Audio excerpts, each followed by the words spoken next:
All right, so now we're going to get started with the lymphatic and immune systems healthcare terminology. So, a few things to note about the lymphatic system. It is a major component of what we would call the immune system.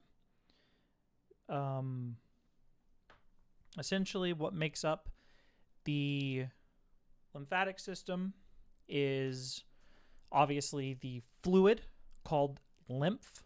Lymph is just a transparent, colorless fluid.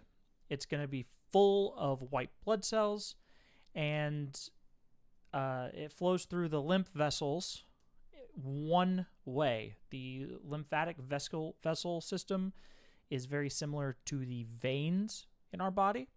So they actually have some valves. They flow one direction only. They're also very thin. And the whole purpose of the veins is to actually collect fluid that has been lost by the cardiovascular system. So, for instance, if you have edema in the lower body, that fluid will eventually re-enter circulation with the help of the lymphatic system. That's one of the ways. The lymphatic system, essentially, the vessels, I should say, have essentially two sides to them. You'll have the right side, which is literally just the right arm, right of the neck, and right side of the head. And then the left side, which is everything else. If you'll notice, both lower limbs, the left arm, left side of the neck, and left side of the head kind of all come in here. And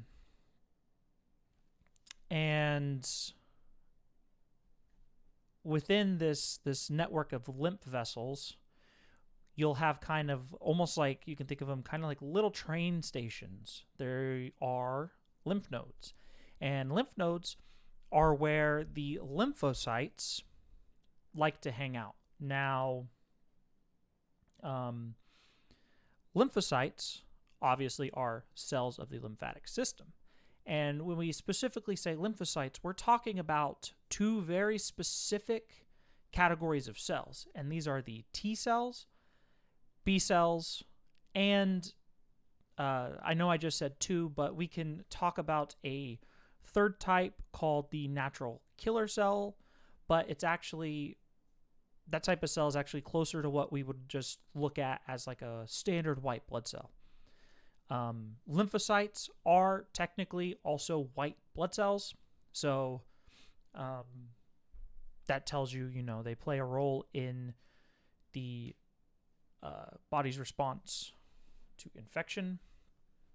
But they're highly, highly specialized cells, and that's something we won't be going into in this course. So, again, lymph is a watery, clearish fluid. It's the fluid that flows through the lymph vessels. It gets essentially filtered at the lymph nodes, and if anything ends up in the lymph fluid, like, let's say, bacteria, or part of dead bacteria, or maybe some viral particles, it'll get to a lymph node, and essentially you can have a couple different processes occur, and the body kind of kicks its immune response into high gear. Another thing to consider is the tonsils are considered lymphatic organs. The spleen is the largest lymphatic organ. We have an organ that kind of sits right next, well, not next to, but slightly superficial and slightly superior to the heart, called the thymus.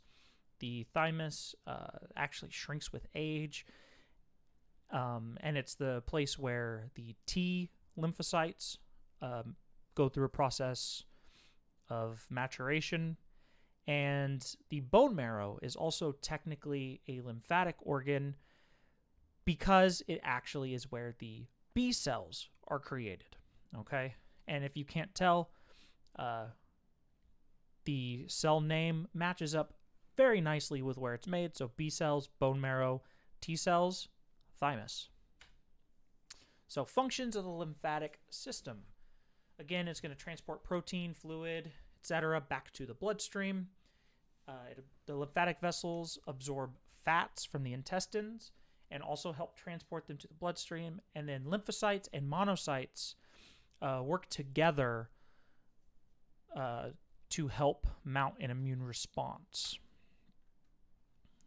So again, we've already covered this here. Lymph nodes, they tend to be named for the region that they're in. So cervical lymph nodes are on the neck. We actually have several different sets of cervical lymph nodes. And then we have, a lot of times if you're sick and you go to the doctor, they fill up around the jawline, and going from the angle of the mandible, which is kind of the corner that you can feel on your lower jaw next to your ear, you would have the tonsillar, then you have the submandibular, we have some submental, and all of those indicate that they're in different spots.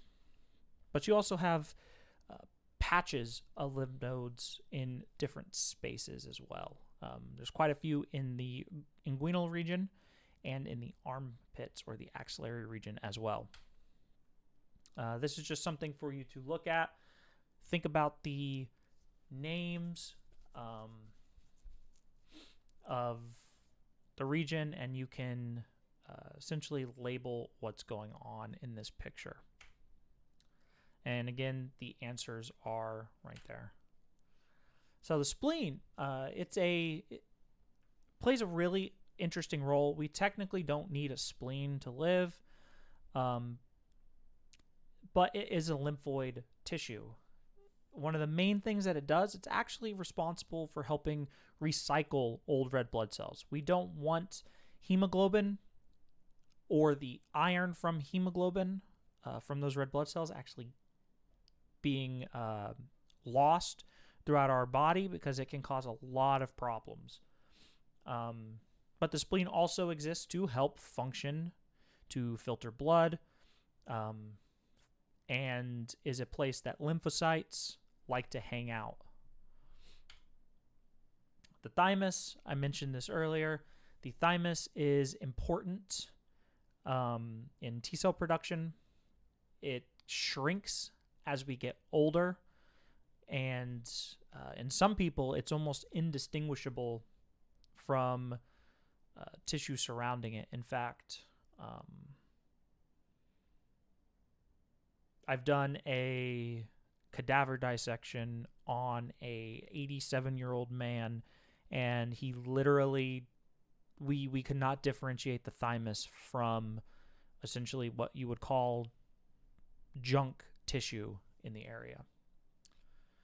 It, just like the bone marrow though, the thymus gland plays a very important role in making sure that your T cell doesn't cause autoimmune responses. So in the thymus gland, they kind of go through a maturation and a selection process that ensures they do not cause autoimmune function. Now, obviously, it is possible for them to. It just makes it a lot less likely.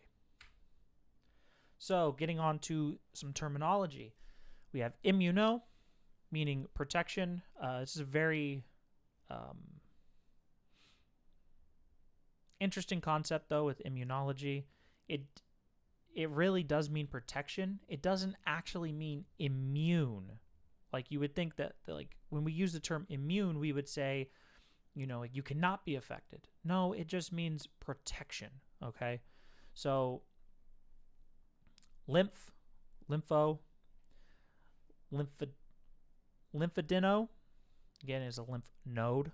Spleno, thymo, thymus, toxo, poison. Ana is a prefix. It's going to mean again or anew. Inter, we should have seen this already. Inter means between, whereas intra means within.